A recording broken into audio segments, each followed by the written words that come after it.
Okay, good evening, everyone. This is 6:30 on the dot, and so we'll get started with our 25th lesson, and this will be the last lesson, and it's going to be on modern church history, which that kind of is an oxymoron because it's really not history if it's modern, right? But you'll kind of see what happens when we get into that as we go through the lesson. And so we're going to get started on this. The first slide that I have here is one that should be familiar with. It has all the contact information and the word conclusion from the Latin conclusio, meaning close together, not close together, but close, like you close a book together. And with that said, I'll read out of Ecclesiastes. Now that all has been heard, here is the conclusion of the matter. Fear God and keep his commandments, for this is the whole duty of mankind. If you have questions or comments during the presentation tonight, feel free to text Jesse, or obviously if you're here, you can pipe up and make comments, or if you have comments that you want us to make later, there's some contact information as well too. Just with that being said, we were actually talking a little bit about, well, what happens next? You know, and it's like, well, taking the summer off, but perhaps in the fall we may come back and do a couple of very targeted lessons, like one on how we got the Bible, and doing a series on that. Another one could be a lesson on what I would like to do is one on architecture, art, really more like arts in general, which would include songs, poetry, and you kind of go on and on about Christianity and how that has changed through the years. So we'll see some of that maybe this fall when we get into some things. And the other is to actually take a deep dive, if we wanted to, into certain things like Boethius. And I think we could make a whole month worth of lessons out of that. I'm reading a fantastic book on that right now called After Stoicism. That's got me all fired up again. So heard on the street, KDB said, I learned that after 25 lessons, the only one thing anyone remembers was Jesse's lesson on Boethius.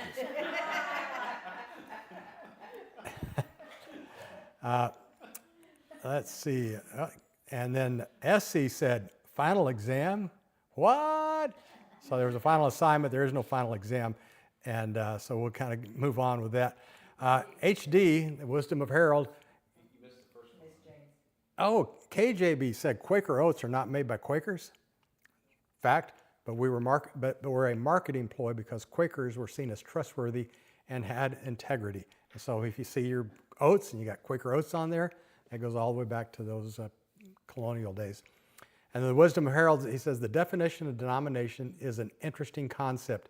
It is a shame Christians have diluted Christ's legacy with so much earthly and petty arguments about his message. It is refreshing to see people returning to the Bible and looking for truth. And Harold has a lot of wisdom, and that's absolutely true there. So words of the day. We'll bring Latin Logan in for one final lesson tonight. And the first one is paradigm. That's actually from the Greek para, meaning beside, and dikonia. Now, I'm going to butcher that one, meaning to show or point out, literally to show side by side. So if you have a paradigm, you're showing something side by side, which is kind of an interesting concept. I didn't necessarily get that.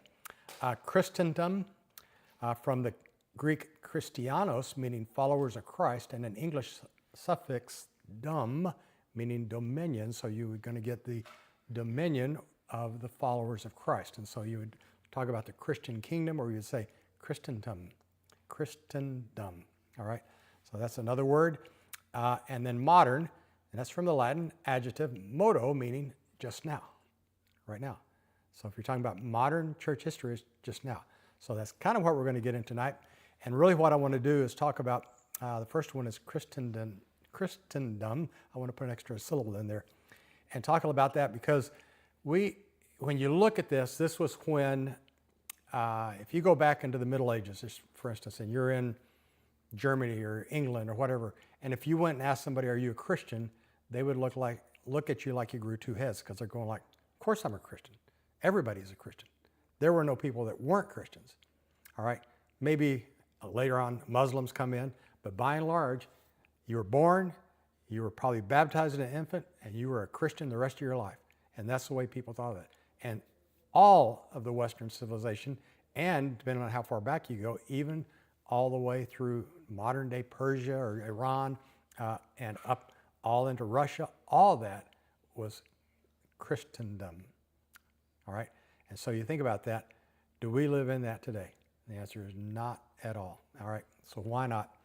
Well, it began, by the way, this began in AD 380 with the Edict of Thessalonica. And if you remember that, in 313, you had the Edict of Milan, and that's when Constantine declared Christianity legal. And 380 is when Justinian, I think it was Justinian, said, not only is Christianity legal, it's the only one that's legal. Everything else is out. And so you had these pagan religions, they were out. And so from that point on, basically you have Christendom. All right.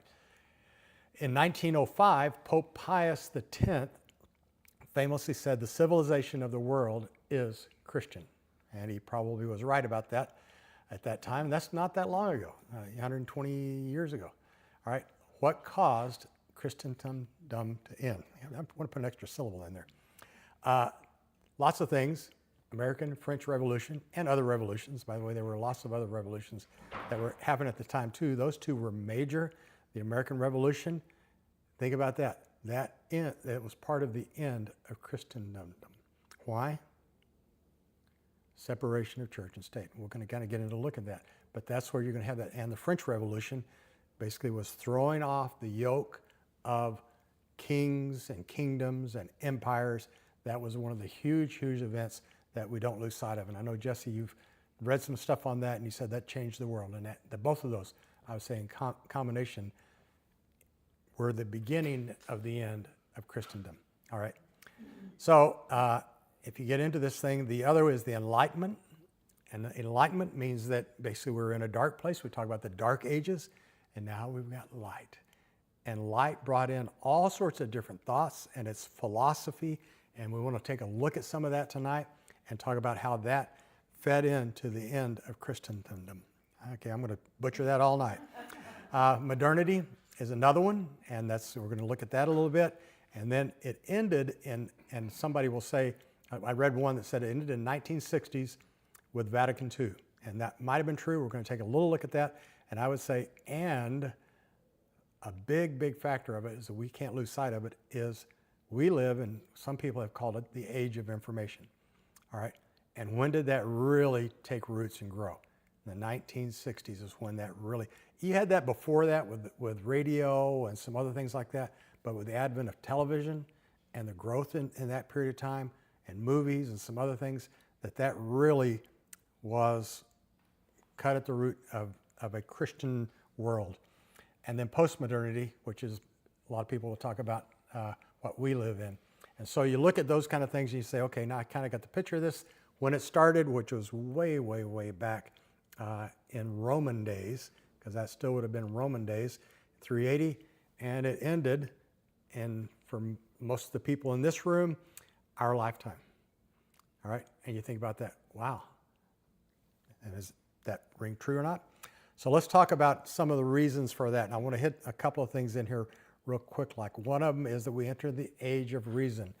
And this fellow's name was Rene Descartes. And you might have heard of this thing. It says cogito ergo sum. Shouldn't have had that extra cookie tonight. I know that's what's bothering me. Archbishop William Temple once said that the most disastrous moment in Christian history was a cold day in 1629 when Rene Descartes resolved to search for a new kind of philosophy. The resolve led to rationalism. So reason, rationalism, and so that is one of the things that was the most disastrous moment in Christian history. And so we're going to look at enlightenment in Christianity because this is some of the things. So Descartes, living in the 1600s, he, and cogito ergo sum means I think, therefore I am. He sought to prove, and he was a Christian, by the way. Everybody was Christian. Remember that? But he thought to prove God's existence through reason alone, launching the age of reason within a devoutly Catholic framework. And so just think about that. That's what he's doing. He's saying, what I've been told is here, but I'm trying to use reason to reason my way basically to faith. And so the next guy was a guy called Edward. His nickname was the Horse, Edward the Horse. and he couldn't understand Descartes. And so Descartes says, I think, therefore I am. And then Mr. Ed says, you're what? Okay, I could not resist putting Descartes before the horse. So, I know, okay, so, well deserved though too.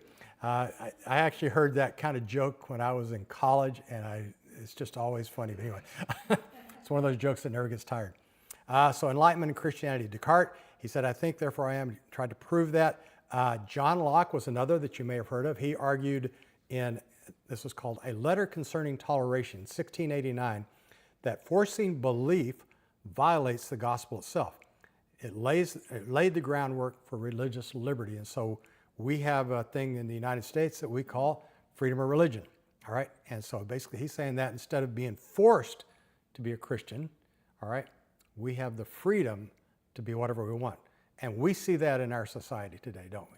All right. We see Muslim, we see Buddhist walking around, Hindu, and lots of other things. And then, just a little bit of everything. Voltaire, and you maybe heard of this guy. I think these are names that may be familiar to you. He attacked the institutional church. So think about 1517 was the Protestant. That's when Martin Luther took off.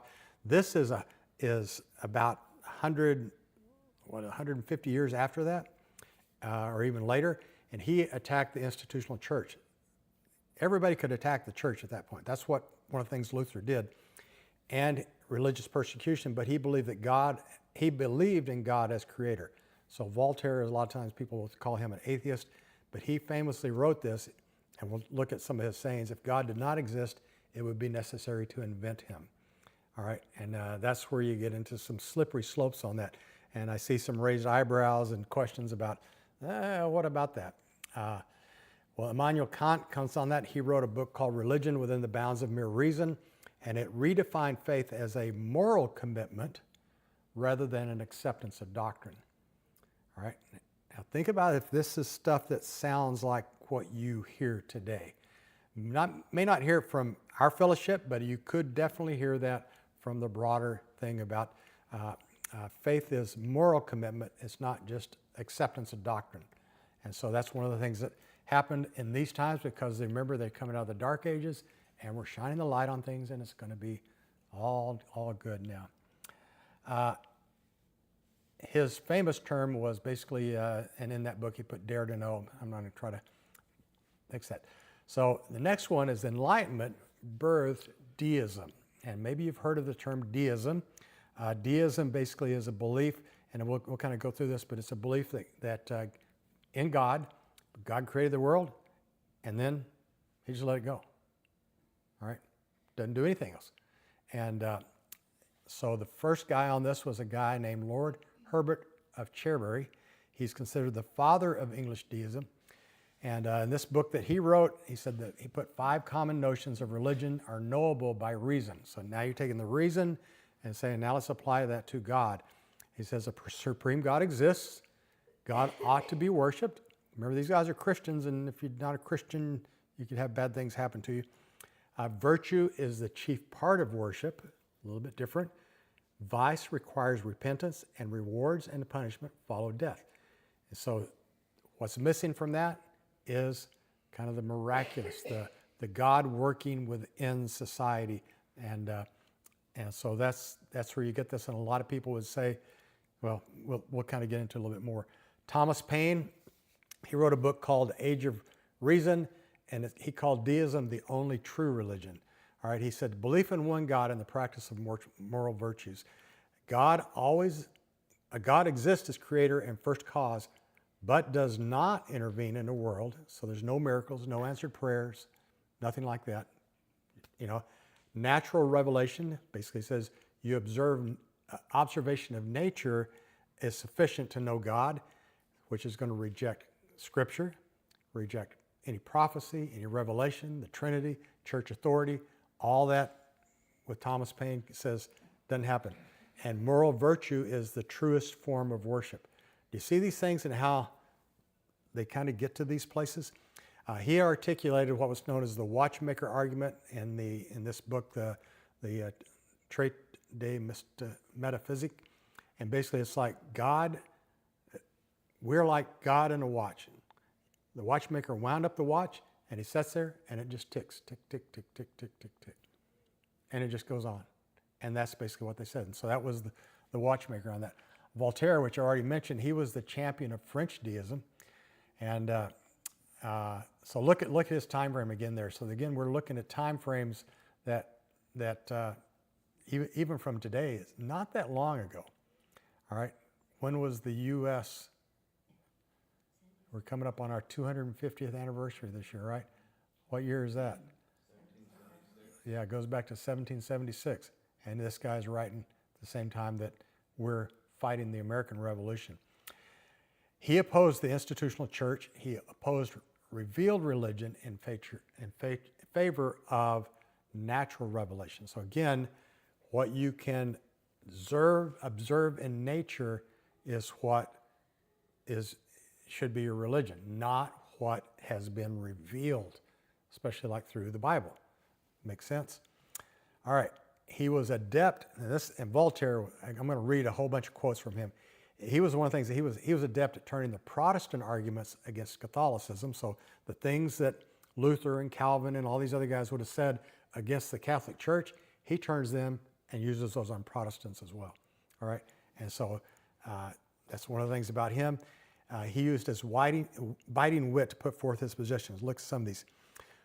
To learn who rules over you, simply find out who you are not allowed to criticize. And think about what the punishments would be if you're criticizing certain people. To those who can make you believe absurdities can make you commit atrocities. And I don't know, I can make comments about this and I think that is so true. You know, if our leaders make you believe something, or even look in our world today, and world leaders, you know, I can look at North Korea, they make them believe that Kim Jong-il is the dear father or the father nation, and those people are brainwashed, and they can commit absurdities in the name of him. And so that's one of the things he says on that. It is difficult to free fools from the chains they revere. Now, you look at these and you think, that makes sense. But now if you apply it to the church and you go, okay, wait a second. But I think he's got a point. He also said this: if you want to understand the concept of infinity, you only have to consider the extent of human stupidity. I like that, all right? I like stupid things. Anyway, Kathy will tell you one of my favorite things is to say stupid cost extra, and she says, I hate it when you say that. But it's so true. The more often stupidity is repeated, the more it gets the appearance of wisdom. And everybody's going, yep, that sounds right too. Prejudice are what fools use for reason. Let's think about that for a second. I'm getting heads nodding here. Oh, wait, somebody down there is nodding too. All right. Men argue, nature acts. Can't go up against nature. Think about this, going through that nature religion. You're going to look at that, you see where he's doing.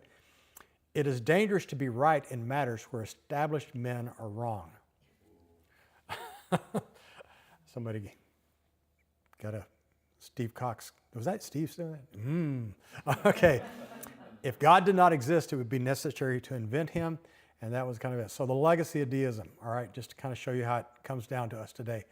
Our American founders, Benjamin Franklin, Thomas Jefferson, James Madison, they were all deists. They all knew these guys, read these guys, believed these guys.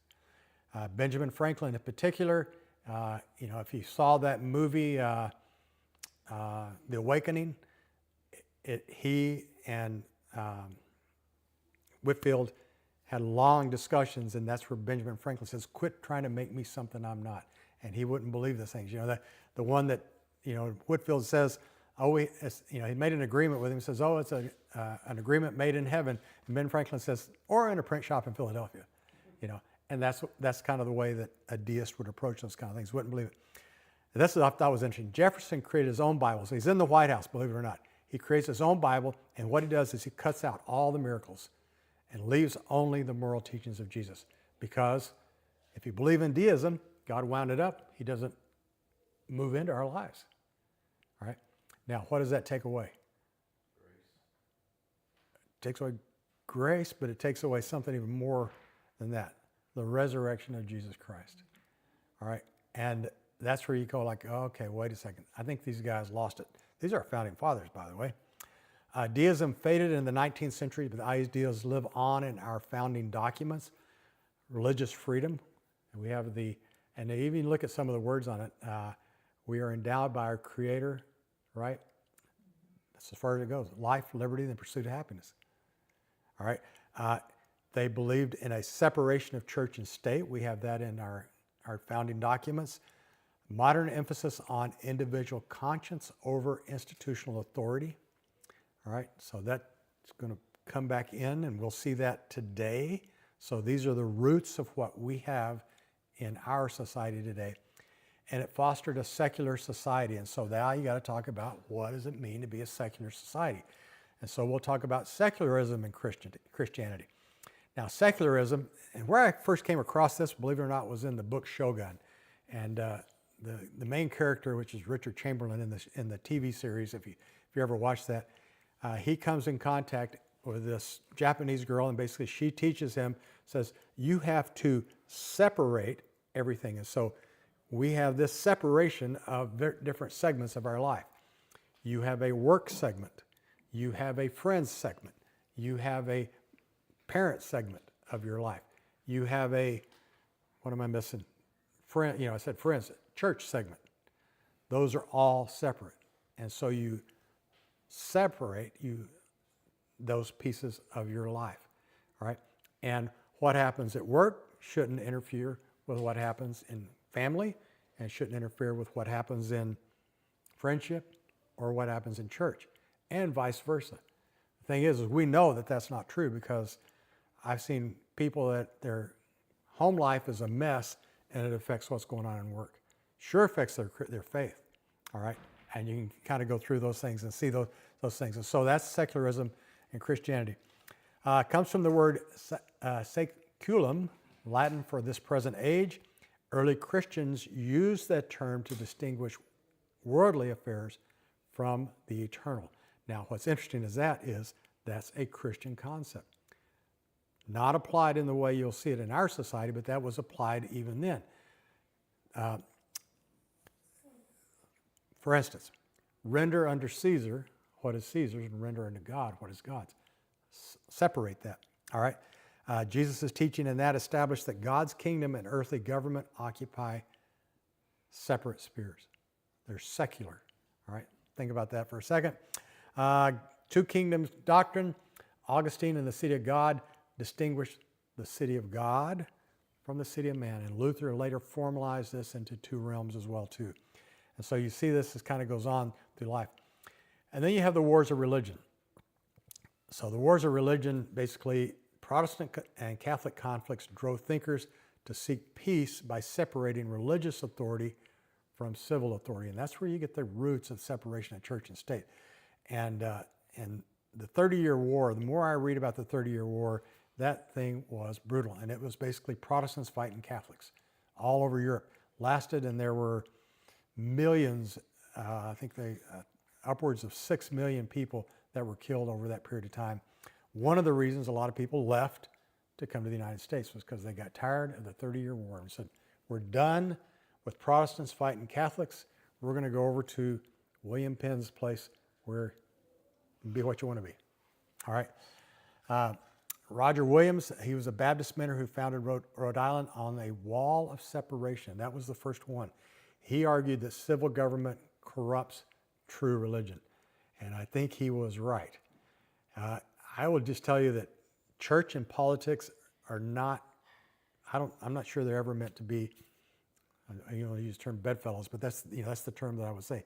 Church and politics probably need to be separate. All right. Now, does that mean that Christians can't be politicians? I think it's hard. It's hard as a camel going through the eye of a needle. All right, but it can be done. And obviously politicians, I don't know if they can be that or not. But anyway, all right, well, just vice versa. All right. So the key irony is many secular ideas grew out of Christian theology. Individual conscience, freedom of belief have deep Reformation roots. And so when you get into the Reformation and get into especially the American Reformation, you have that. So these things, what were some of the negative effects on the church? And you see this church getting torn down, which I look at that and I thought, man, what a picture. Age of reason, attempt to apply reason to faith, and you begin to doubt everything. All right, and I still like what one of the guy, Anselm, had said about, I seek God so that I may understand, not I seek understanding so that I can understand God. All right, and so that's one of the things that he said, and I didn't quote that exactly right. Deism, it regulates God to the past, and it's not a factor in daily life.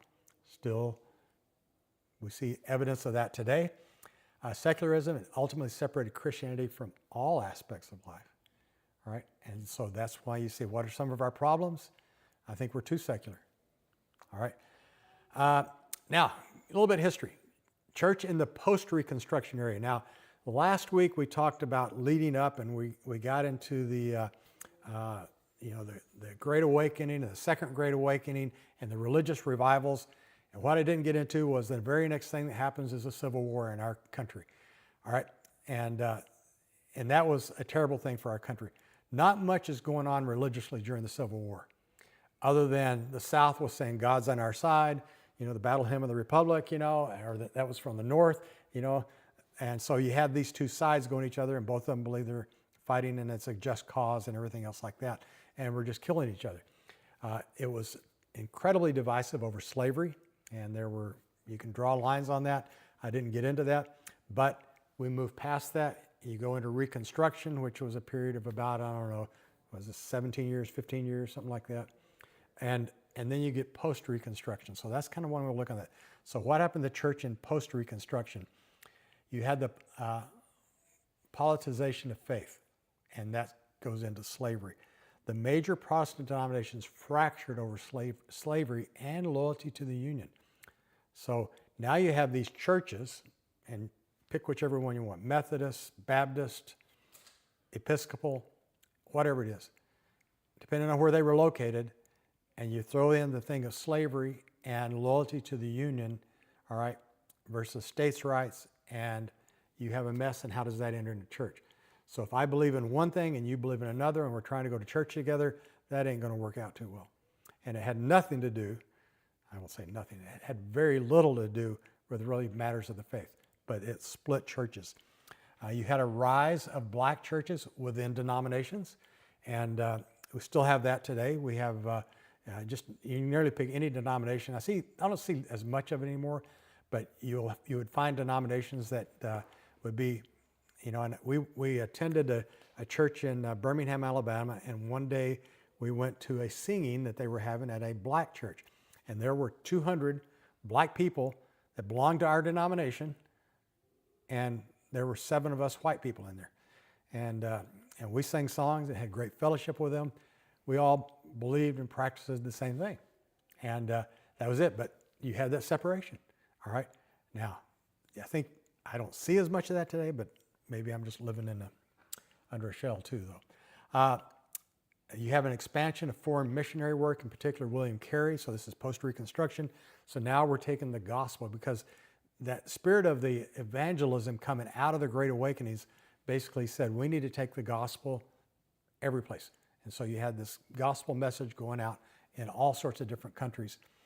The Catholic Church had Vatican I and Vatican II, and I want to talk about that a little bit. And so Vatican I are the church councils, and they had a church council that was called the Council of Trent that happened in the 1500s.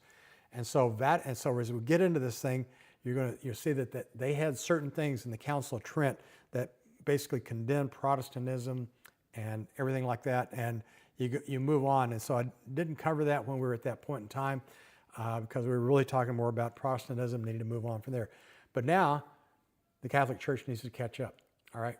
Because the world's changing. People are leaving the Catholic Church in droves. And so they have some popes that are going to come in. So the first pope is a guy named Pope Pius IX.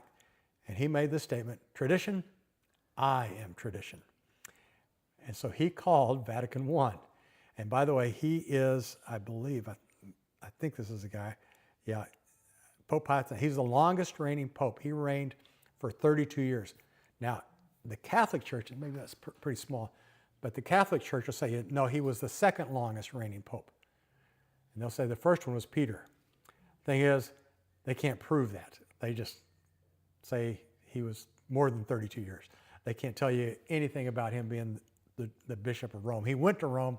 That's about all you can know. All right. But anyway, so this was called by Pope Pius the Ninth, and it had 700 bishops. So they call their bishops from all over the place, and they have 700. Most of them are from Europe. All right, without a doubt. And they come out with De Filius, which was it's called the Dogmatic Constitution of the Catholic Faith. And in it addressed the relationship between faith and reason. So they're trying to address Voltaire and some of these others. And it said, it is the same God who grounds all truth, whether secular or divine, and truth is ultimately one. That's what Thomas Aquinas says, all right? And they built on that. They condemned rationalism. They condemned liberalism. They condemned secularism. They condemned materialism and some other isms probably in there too. And that's one of the things they did, because these are coming out, and they say the church convenes, the church says, all those isms are wrong, all right? Now think about just for a second, the Catholic Church and the hierarchy in it to this day still is very conservative religiously. Now you're going to get some guys in there like Francis, and I think this current guy, I don't know about him, but if you come back to some of the others, they're not buying all this new stuff on that. So that's one of the things they do. The other is they have a thing called Pastor Aeternius, which is the eternal shepherd. And this is all about the Pope. Now remember, this is the guy who said, tradition, I am tradition. I think he's not talking about himself. I think he's really talking about me, the Pope, is tradition, all right? I am the church. I am this. So you get that? So they asserted apostolic primacy. It was a given already, but now they're coming out and saying it, that for the Roman Catholic Church, they're saying, we have handed down this through the apostles from the time of Peter all the way to this day, and we have apostolic succession, all right? Even those guys that were selling it and having parties in the Vatican and everything else, all those guys, oh yeah, they were the popes. They were the vicar of Christ, if you will. They had the perpetuity of primacy. So in other words, we've always been the head of the church. That's kind of what they're saying, even when all the facts are against them. They had papal supremacy and papal infallibility, but it's only when the Pope speaks ex cathedra, which means out of the seat of Peter. Now, we're headed to Rome here in a few weeks. The Lateran Palace is where the seat of Peter is. So if the Pope wants to be infallible and say something, he's got to go sit on that chair and then give out his information. Just because he says something doesn't mean it's infallible, only when he's out of the seat of Peter. And part of the reason is because there's probably some relic under the chair. All right. This Vatican I ended when the Kingdom of Italy was recaptured by Rome, which I thought was interesting, because the kingdom, this time the papal states were there. Rome, all right, or Italy recaptured, the Kingdom of Italy recaptures Rome. And they made Pope Pius IX the prisoner of the Vatican. And so today we have a conclave, I don't know how big that place is, not that many acres, called the Vatican City. That's within the realm of Italy, but it is its own place. It is not part of Italy. All right, it is separate. It's as separate from Italy as the United States is from Italy. And so that's why he did that. And so they basically, he wasn't happy about this. He lost all these papal states and the money coming in and everything else from that. And they made him a prisoner of that. So that happened, and that ended in 1870. Basically, you're having wars and some things like that. And everybody says, hey, we got to get out of here. All right, because we don't like the guys with pointed swords coming at us, especially when a lot of people are mad at Catholics at the time anyway. So let's fast forward nearly 100 years, 90 years, Vatican II. A little different, all right. It was convoked by Pope John the 23rd, and he said a lot of things. He said the church needs updating to better connect with people in a modern secularized world. All those things that they had condemned in Vatican I, a modern secularized world. He's saying, yeah, we need to update a little bit. Time to do a facelift. Two of the less solemn statements that attributed to him was about the purpose of the council. One was about opening the windows of the church to let in some fresh air. He made some comments like that. And the other was about shaking off the imperial dust accumulated on the throne of St. Peter. And so he's saying that what's obvious. Now you got to think about this. This is in the 60s, all right? This is why some people say this is when Christendom ended, all right? Because he's saying we're living in the past, folks, and we better get with the times or else we're going to be left in the dust, right? So this one, the church, there was between 2,000 and 2,500 bishops, cardinals, patriarchs that all show up for this. And this happened over a period, as you can see, of 3 years. And they would meet like for 8 weeks or 12 weeks, and then they would all go home. And so that's why you have a different number of that. And think about this for just a second. 2,000, just if you take the minimum number, 2,000 people coming together trying to make a decision. Trying to let in some fresh air, if you will. I mean, it's just, I just look at that and think, what do you think is going to happen there? But how else do you do it? You know, when you've got that many people and you're saying, oh, all these bishops are kind of equal, you know, well, you got archbishops too, and then you got cardinals, and, well, I'm not sure all their hierarchy, and I'm okay with that. Also, a purpose of this was to finish Vatican I, because when the soldiers showed up, people left, and they never did conclude it. They never really did. So they wanted to do it, and it culminated a response to Protestantism, Enlightenment, and other errors of the modern world. All right? So you get on that. So they want to finish this and tell you Protestants what's wrong. They had 4 constitutions. One was De Verbum, which established a canon. Now listen to this. 1960, the Catholics established the canon of Scripture. Does anybody find that ironic? Now they also say you need to study the Scripture because it's the soul of theology. I lose my mind when I read this stuff. So, and they officially encouraged translations. What were they using? Jerome's Latin Vulgate, which was, yeah, it was 1,500 years in the past.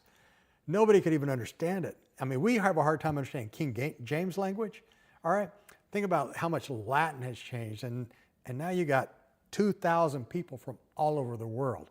And I mean, you know, at that point in time, the United States and, you know, South America, Africa, all these places, they're coming together, and they're saying, by the way, and that's what I just here's the canon of Scripture, all right? And so now we're putting our stamp on it, something that has been around for ages because it was just a given, but now it's official. And and by the way, to let some fresh air in, read it in your own language, all right? The next one was Lumen Gentium, which was a universal call to holiness, and it asserted, listen to this, non-Catholics, everybody in this room, are linked to the church, all right? So they put this forth and they say, yeah, we know that you guys claim to be Christians, all right, but you're not part of the Catholic Church. So they're making that distinction, and so they actually came back in and allowed us to be called Christians, because I think there was something about they would use the great name of Christ and be that label. Anyway, this is the next one. I'm not going to butcher the Latin. And it's sacred liturgy, basically what that means. And it no longer had to be in Latin. So think about it. Before 1965, when this thing ended, every Catholic church mass was done in Latin. All right. How in the world do people, I mean, Ben, if you we had a video this morning with people speaking different language. You could see their emotions, but that's about all you got. Now, if you think about some priest doing Latin service and you don't know Latin, what are you doing? Going through the motions. That's all you're doing. And so you can see, yeah, the Catholic Church needed some fresh air. All right. And so that's no longer in Latin, and so now you can actually have it in the common vernacular. And then this last one, it concerned the promotion of priests, the gift of self, and the church's mission to non-Catholics. And that was the last one that they did. So those 4 constitutions came out of that, in addition to the other ones that were back there in Vatican I. So I thought that was just fascinating that the Catholic Church finally caught up. How many years ago was that? 50, 60 years ago? Yep. Crazy. All right. Modernity. Got some modern furniture. I hate modern furniture. We don't have any and don't want any. You always hit your toes on these little things, right? If you have that kind of, it's like, all right. Anyway, that began in approximately the 1500s, began with Protestantism, by the way, New World discovery, the printing press. What makes it a modern age? All right. It ended with revolutions, American and French, and the modern era. So that's early modernity.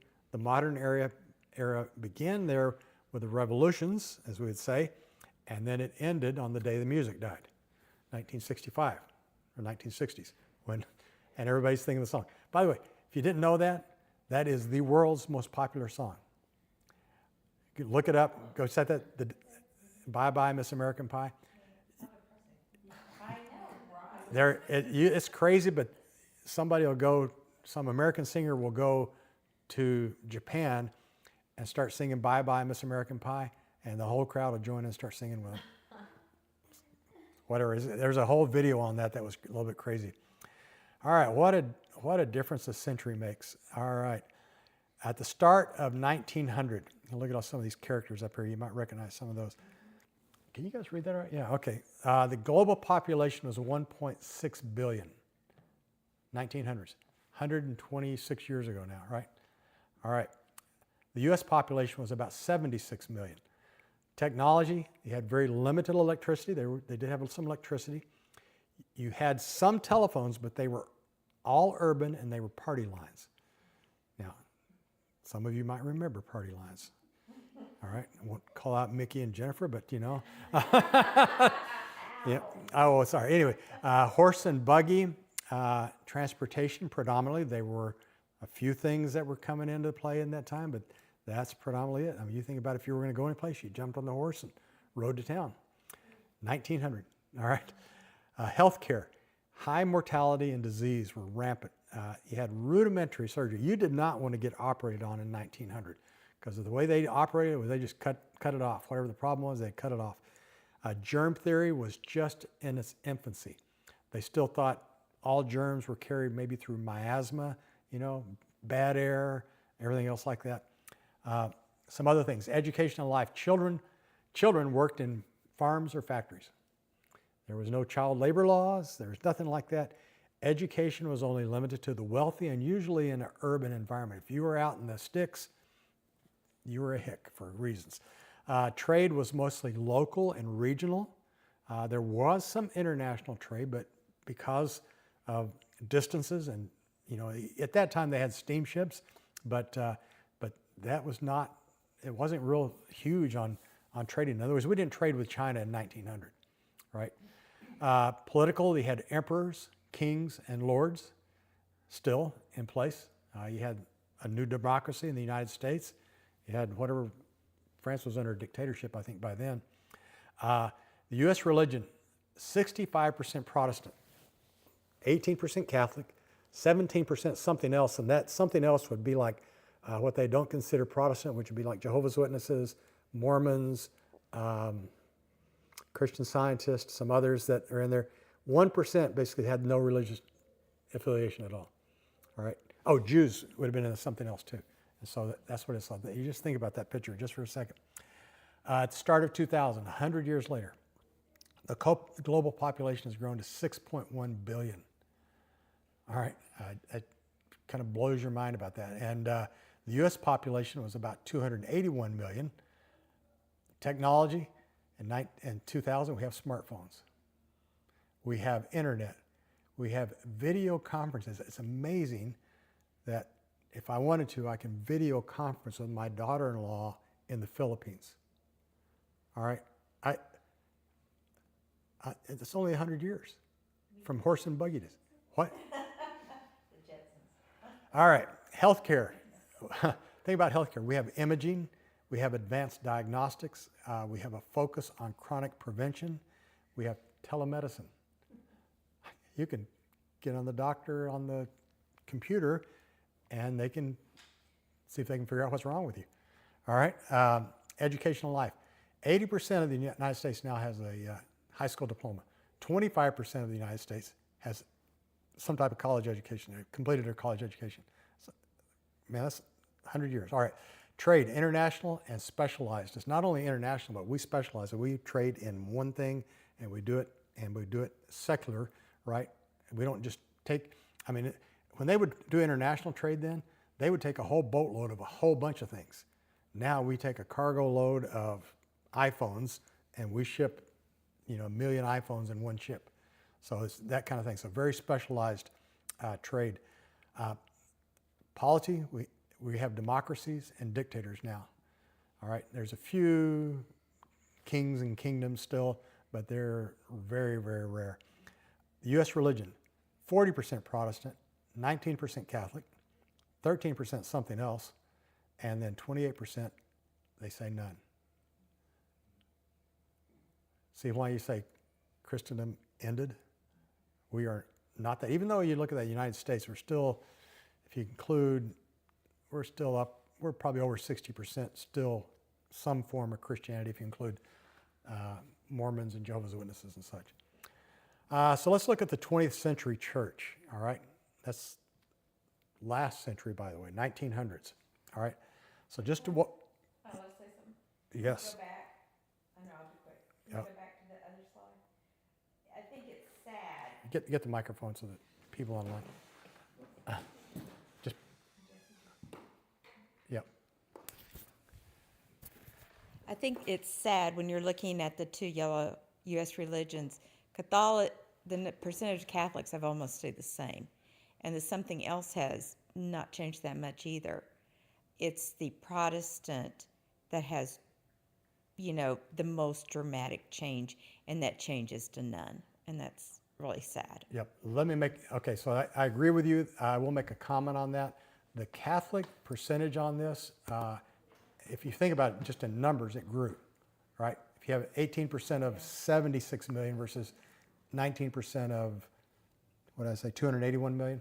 All right, that's a bigger number. That's mainly Hispanic immigrants. So, and that's where their growth has occurred.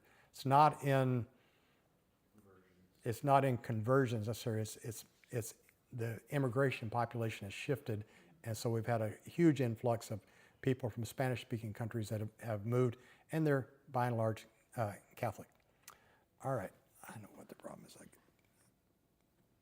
All right, now 20th century church. I'm going to just walk through some things that happened in the 20th century in terms of church. First thing was in the 1900s, this thing called the Azusa Street Revival, and that's where Pentecostalism got its start. Azusa Street is a street in, I think it's LA area anyway, and that's where it got started. By the way, the fastest growing Christian segment right now is Pentecostals. All right, it's very interesting, and I'll say this, hope I get this right. If you divided the earth into north of the equator and south of the equator, there are more Christians south of the equator than there are north of the equator now. All right, now part of north of the equator, we have China and India and some other countries that dominate, but if you just take Christians, there's a couple billion Christians right now, that most of them are south of the equator. All right, so that I found that fascinating, and a lot of it is Pentecostal. All right. Fundamentalists came in, and fundamentalism was a reaction to some of the reason and things like that, but you also have the advent of Bible colleges. When you had the first colleges that started in the United States, Yale, Harvard, what we would call the Ivy League schools, those were preacher schools, is really what they were. That's how they got their started. And they started in theology, and they were teaching the theology of the day. Those have moved a long, long ways from that, all right? But in response to some of that was you started having Bible colleges, and that's where if you went back and looked and I don't know when ACU was founded or Texas Christian or some of those, but I would, if you want to make a safe bet, probably in the 1910s, all right, just to do that. How long has ACU been around, you know? All right, no, not going to put you on the spot. Somebody can Google it and look it up. 1920s, the Scopes trial. You remember what the Scopes trial was? had to do with teaching evolution in school. And this was one where, and I think it was in Indiana that they had the Scopes trial, and basically, are you allowed to teach it? Now, this was about basically evolution versus, science, the evolution, which I don't think is a science, versus Christianity or religion saying something, two different things. The Scopes trial. All right, who won that trial? Okay, Jesse says evolution. He's wrong. All right, won't be the first time he's wrong today. I understand. All right, maybe it will be the last. Actually, it was a rigged jury because they were all Christians. All right, so but in the press and in the media, hands down, the evolution made their case. And so now we have that nonsense that we still deal with today. All right, 1930s, the Great Depression, social services came in real strong because of the Great Depression. And think about the church in the Great Depression. Man, when bad things happen, and this is historically, when really, really bad things happen, a lot of times the church doesn't handle it well. People come to looking for the church to help, and the church has been lost, whether it was a plague or anything else, and people start looking at the church saying, how come you're not doing what you've been called to do? And it's a difficult thing, but that was very, very difficult. The Great Depression was all sorts of ways. It wasn't good for the church necessarily. And one of the reasons, by the way, just to go back to that, is it wasn't good for the church because that created social work from the government. When you start to get into the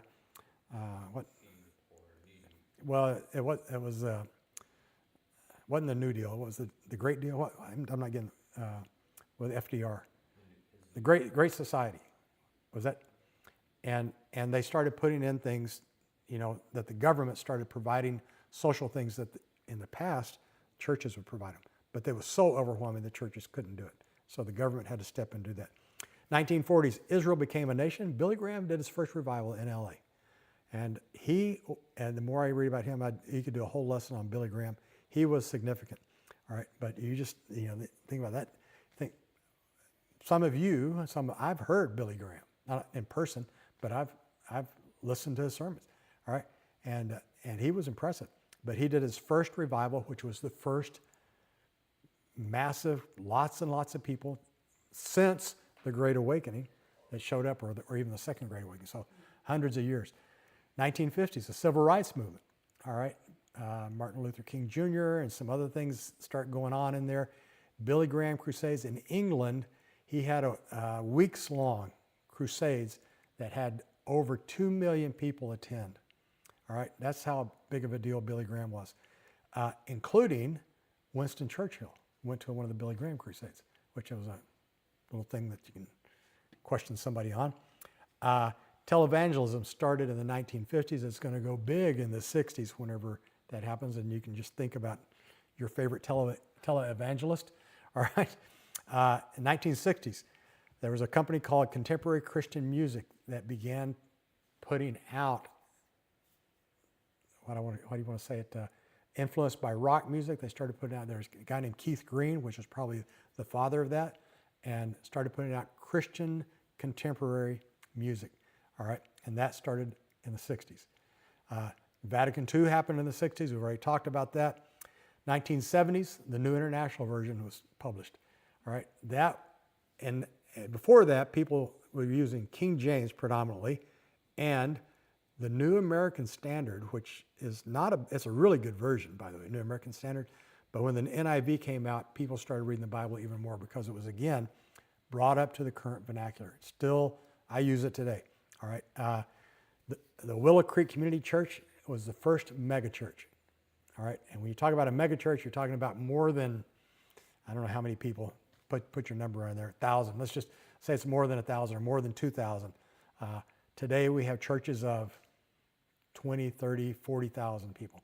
All right. Willow Creek Community Church was the first one of those.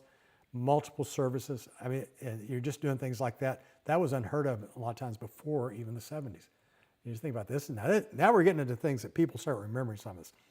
Willow Creek, anybody know where that is? Chicago, yep. It's in a suburb of Chicago. Pope John Paul II became Pope in 1978. He probably was the best Pope since Gregory the Great. He did a lot for the Catholic Church. I mean, he made it acceptable to be a Catholic again because there were still a lot of anti-Catholic things at that time. How about the 80s? Remember the moral majority? All right, that came into effect there, which was trying to marry politics and religion again, which we still have some of that stuff going on at. 1990s, live streaming church. And look at us today. Look at what goes on today with live streaming. And it's just, we've got this going on, a Bible class, basically, if you will. So that's what a difference 100 years makes. Now you got all you need to know about church history in the 20th century, right? Now, there's so much more to tell on that, but one of the challenges is when you get into this is we're not far enough away from it to really look at some things. But the other is, and so they're too fresh. We lived during some of this time period. We didn't live in the 1900s, right? But we see those things that have come along on there.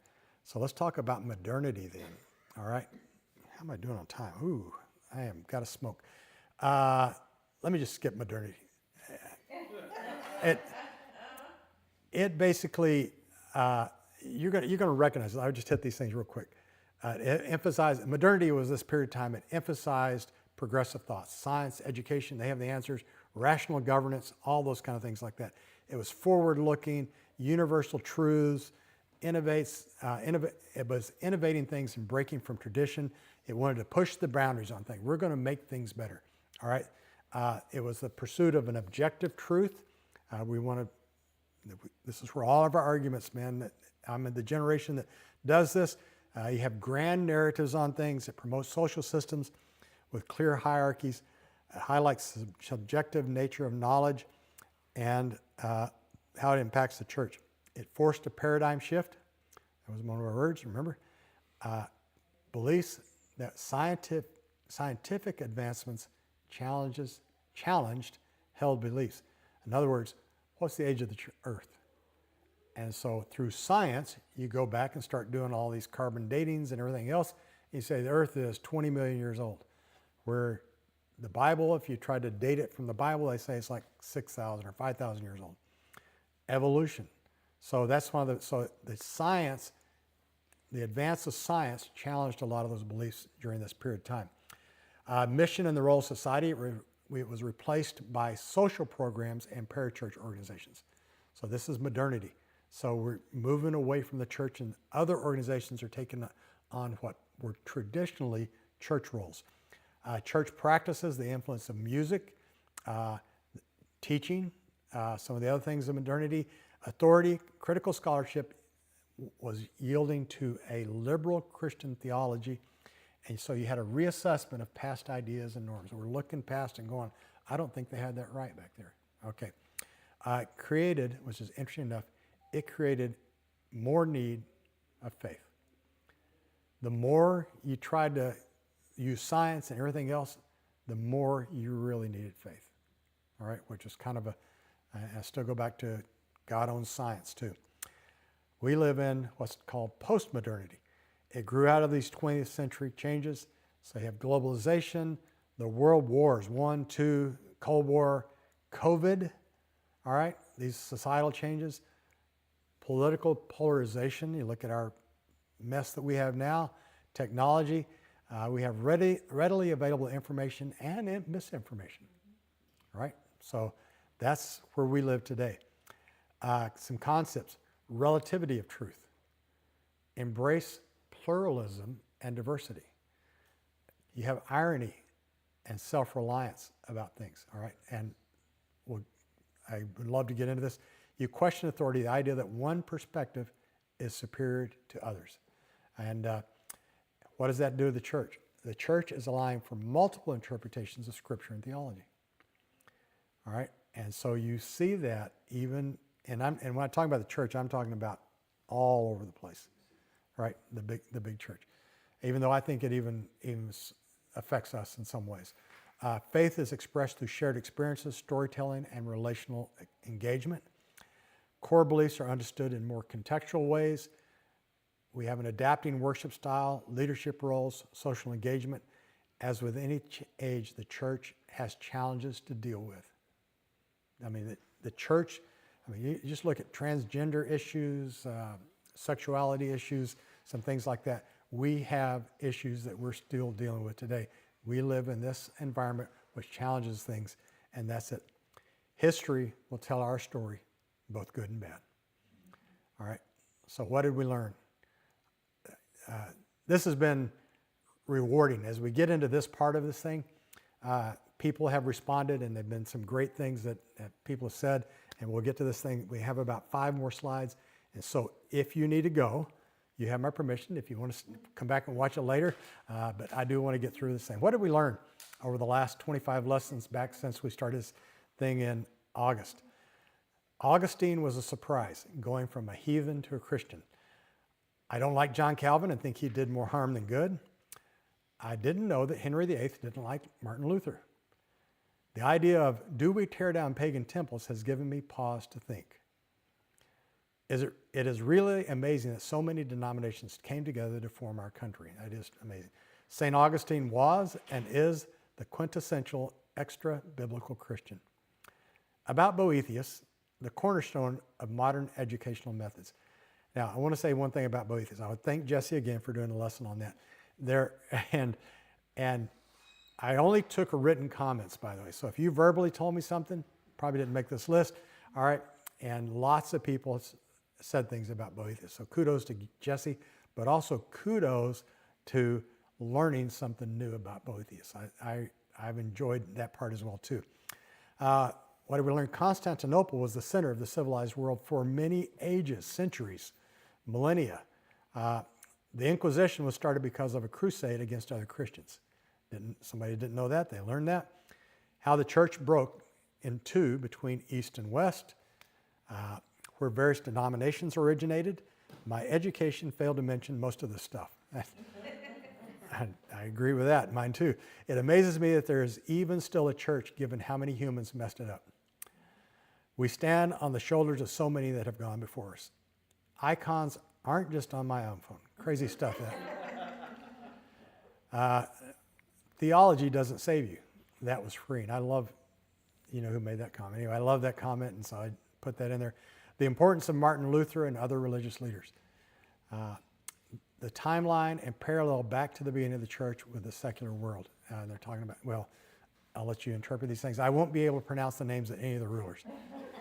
Join in the crowd. Anyway, I will never see the Roman Colosseum in the same light, knowing that the destruction of Jerusalem financed it. There's so much more to learn. You could spend a lifetime studying this topic. If you want to go to school and do it, well, it probably doesn't pay well. The issues dividing the church in the first few centuries are wildly different than what divided the church today. A couple more. I learned so much. I had never realized intertwined with church history. I was most fascinated with all the ancient Greek, Western, moral philosophers, and classical writers that were part of shaping the church history. I had never known, for that matter, even put 2 and 2 together of the era that was beginning part of the forming of churches. Men are corrupt. I want to just leave that in there. All right, but anyway, men are corrupt, even men who claim to do things for God. But because God is sovereign, His truth will always triumph, and the good news will continue to be told. We need to keep the main thing, Christ is Lord. Amen. What else did we learn? Maybe my favorite, this study has confirmed my faith or belief that no matter what empires, kings, countries, or man may try to overpower or use for personal gain, God and the Bible are omnipotent, unshakable, the Alpha Omega, the one truth to base my faith in, and will withstand all time. That's the wisdom of Jennifer Pettit. She lives with Mickey, so she's learned some things. All right. Remember, church is still His story. All right. And He said, and that's been the truth. Yeah. Thoughts, comments, or questions? Jesse's number's here, and we'll take things on. We're only 5 minutes over, so that's not bad. I just want to say a thanks to Ken for putting this together. It's not easy to put something like this together, and what did we do, 25 weeks? Is that what it was? So to try to do that much history in 25 weeks is a lot, and I know it's been a lot of work, and Jesse as well for helping with this. What a great testament. Well, Jennifer's comment, I think, is probably great for our whole church, Yeah. just to realize that, God is still sovereign and he's still on the throne, and we're blessed to be able to follow him and have faith in him. So I just want to say thanks for that, but also how much I enjoyed it. So And I'm not looking for accolades. I know that some have enjoyed it, some have slept through it. So, and, and there was a lot, and I can't begin to tell you how much I've learned through the process because, for each lesson, just on a personal thing, Kathy, how much time do I spend on each lesson? Hours, days. Yeah. Katie stayed awake for your last lesson. I know. Yeah, I know. She's chilling the whole time. I probably, 3 or 4 full days. yeah, it was probably 30 to 40 hours a week. All right. And I'll just tell you, I listen to podcasts like crazy. I could give you some of the best podcasts to listen to. Some of the podcasts were religious guys doing something similar. Some were, like there was one that was a Catholic guy that did some fantastic stuff. It was called History of the Papacy. And he did a really good job until he got into the Middle Ages, and then he kind of went off and started doing some other stuff. Anyway, I listened to The Rest is History, the 2 Brit guys that do things, especially they had a 5-part lesson on Martin Luther that I would highly recommend if you really want to listen more to him. I think it's 5, maybe 4 parts. Anyway, that they did that, and I'm a big fan of podcasts and listen to lots and lots of things. There's a guy, Bishop Robert Barron, what's his name? Anyway, he's a Catholic bishop now, very, very popular, very eloquent, well-spoken, very thoughtful. He has a whole thing called Word on Fire, and I would, when I'd go looking for something, I'd look on it and I would look on what he would say, and so I'd listen to things that he said. I would caution you on that. He is very persuasive, but he is very Catholic too, and anyway, so. And then books. I could tell you what some of the best books are and some of the worst books are. But it's been enjoyable. I'm not through teaching, I don't think. All right, so that's the part I would say. But we are going to get to take a summer break, and we'll kind of look for your small group leader to see what's going to happen next. I know for this month we're gone, so or for this month, June, we're basically gone. So.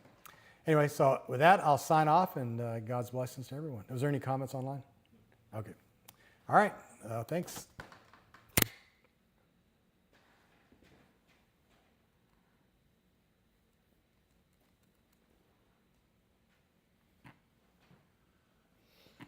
Stop streaming.